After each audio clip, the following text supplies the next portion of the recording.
আসসালামু আলাইকুম। এই মুহূর্তে মোহাম্মদ শহীদুল ইসলাম জনি নেকরোজবাগ মাঠ থেকে আমার কেরানীগঞ্জ কথা বলবো। নেকরোজবাগ সমাজ কল্যাণ সমিতি ক্রীড়া সহসভাপতি এবং কেরানীগঞ্জ মডেল থানা সাংস্কৃতিক ক্রীড়া সম্পাদক মোহাম্মদ খোরশেদ আলমের সাথে কেমন অনুভূতি? একটা দারুণ একটা ফাইনাল ম্যাচ কিন্তু অনুষ্ঠিত হলো। আসলে এটা তো আমাদের কাছে নতুন কিছুই না। আমরা প্রতি বছরই এই ক্রিকেট এবং ফুটবল আয়োজন করে থাকি। আমরা নেকরোজবাগ সমাজ কল্যাণ সমিতির সকল সদস্য অ্যাকচুয়ালি আমাদের লক্ষ্য আগামী নতুন প্রজন্ম ছেলেদেরকে কিভাবে খেলাধুলায় উৎসাহিত করে মাদক মুক্ত সমাজ গড়া যায়, এটাই আমাদের লক্ষ্য এবং উদ্দেশ্য। আমরা এর মানে ধারাবাহিকতা আমরা বজায় রাখতে চাচ্ছি, যেহেতু এই টুর্নামেন্টে দুইটা প্রতিষ্ঠানই আমাদের এই মহল্লারই, লালবাগ পারফিউমারি ওয়ার্কস লিমিটেড, এটা প্রায় 90 বছর যাবৎ এই কোম্পানি চলে আসছে, এবং আমাদের মহল্লারই আরো ভাই উনার ইউরো বাংলা, সোনার বাংলা এবং গ্রিন সিটি, উনারা স্পন্সর করেছে। এখানে আজকে আপনারা দেখতে পাচ্ছেন যে শত শত হাজার হাজার লোকের সমাগম, এরা উৎসাহ উদ্দীপনার মাধ্যমে যে এই খেলা উপভোগ করলো।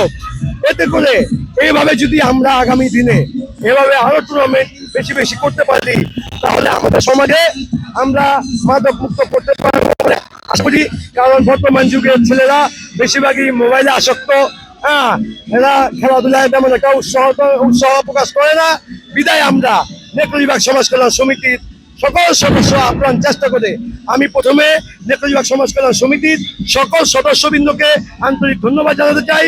তারা অক্লান্ত পরিশ্রম করে আমাদের এই টুর্নামেন্ট, প্রত্যেকটা টুর্নামেন্টকে তারা মানে খুবই সুন্দর করে এবং মানুষের যে উৎসাহ উদ্দীপনা ভরে যে খেলা উপভোগ করা, এটার আয়োজন করে থাকে।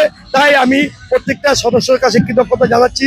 আমি কেরানীগঞ্জ মডেল উপজেলা বিএনপির ক্রীড়া ও সাংস্কৃতিক সম্পাদক হিসাবে আমি চাই শুধু নেকরোজবাগ মাঠ নয়, সারা কেরানীগঞ্জে যেখানেই মাঠ সেখানেই খেলা, যেখানেই মাঠ সেখানেই খেলা, এটা যদি আয়োজন করা যায় তাহলে হয়তো আমাদের সার্বিকভাবে সমস্ত কেরানীগঞ্জের মানুষ আমরা মাদক মুক্ত করতে সক্ষম হব।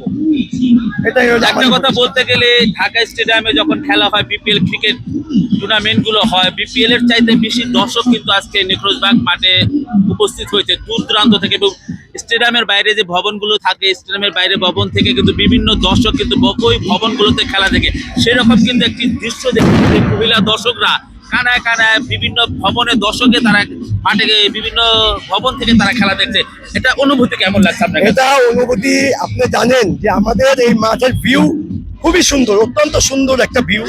এখানে গ্লাস দিয়ে এখানে 5তলা 6তলা বিল্ডিং আছে, আমরা দেখতে পারি প্রায় প্লেয়াররাই ছক্কা মারলে দেখা যায় গ্লাস ভেঙে যায়। জনগণ যারা দর্শক থাকে তারা আরো আনন্দিত হয়। যে আসলে অ্যাকচুয়ালি আমাদের এই টুর্নামেন্ট প্রতি বছরই যেদিনই ফাইনাল হয় সেদিনই একটা ঈদের মতো ইমেজ দেখা যায়। আপনি দেখতে পাচ্ছেন এখানে শুধু নেকরোজবাগের লোক নয়, সারা কেরানীগঞ্জ থেকে দূর দূরান্ত থেকে সবাই এসেছে, সবাই উপভোগ করতেছে। কারণ আমাদের এই টুর্নামেন্টের একটা সুনাম আছে। এখানে আমরা কারো কোনো পক্ষপাতিত্ব করি না। আজকে আপনারা নিজেরাই দেখলেন নেকরোজবাগ নবতরুণ তারা হেরে গেল, আজকে বিজয়ী হলো মাদারীপুর সমাজ কল্যাণ সমিতি। তাতে করে কি হচ্ছে, আমরা পক্ষপাতিত্ব কোনো ধারধারি না। আমরা চাই যারা ফেয়ার খেলবে, যারা ভালো খেলবে, তারাই এখান থেকে জয় লাভ করবে। এটাই।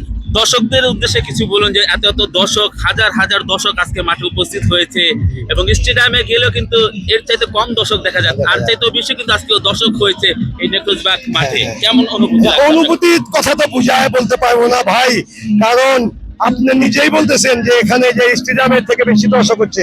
আমি দর্শক ভাইদের প্রতি একটাই কথা বলবো, আপনারাও যেখানে মাঠ সেখানে খেলার ব্যবস্থা করবেন। আপনারা সুশৃঙ্খলভাবে ছিলেন, আপনাদেরকে ধন্যবাদ। যারা দূর দূরান্ত থেকে এসেছেন তাদেরকেও নেকরোজবাগ সমাজ কল্যাণ সমিতির পক্ষ থেকে আন্তরিক শুভেচ্ছা ও ধন্যবাদ। এবং আমার কেরানীগঞ্জ চ্যানেল থেকে আপনাকে অনেক অনেক ধন্যবাদ। এবং আমি এই মুহূর্তে মোহাম্মদ শহীদুল ইসলাম জনি নেকরোজবাগ মাঠ থেকে আপনাদের সকলের কাছ থেকে বিদায় নিচ্ছি। আপনারা সবাই সুস্থ থাকবেন এবং ভালো থাকবেন।